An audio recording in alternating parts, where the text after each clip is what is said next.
અને પછી એ કીધું ભગવાન શ્રીમદ ભાગવતના પહેલા સ્કંદના 8મા અધ્યાયમાં કુંતા સ્તુતિ છે, એના 26મા શ્લોકમાં કીધું ભગવાન હું દુઃખ એટલા માટે માંગુ છું કે મેં આજ સુધીના જેટલા જેટલા ભક્તોને જોયા અને જેને જેને ઘેર તમે આવ્યા છો ને, જો જન્મેશ્વર્ય શ્રુતશ્રી ભે રેધમાન મદહપુમાન, માણસની પાસે પૈસો, પદ કે પ્રતિષ્ઠા, સંપત્તિ આવે તોય અભિમાન આવે, પદ મળી જાય, સત્તા મળે તોય અભિમાન આવે, અને એના કરતા સૌથી વધારે અભિમાન શેનું આવે ખબર?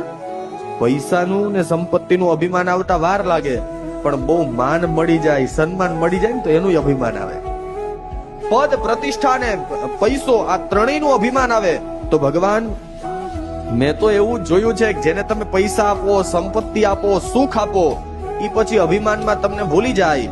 આજ સુધીના મેં જેટલા જેટલા ભક્તોને જોયા, મેં એવું જોયું છે, ત્વામ અકિંચન ગોચરમ, જેની પાસે પૈસો નથી, જેની પાસે સુખ નથી, સંપત્તિ નથી, એના ઘરમાં જ તમે ગયા છો.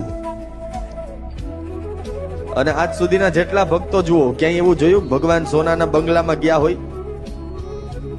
અરે 56 ભોગ તેજીને ખાલી વિદુરજીને ઘેર ભાજી જમવા માટે જાય, પ્રેમને ખાતર.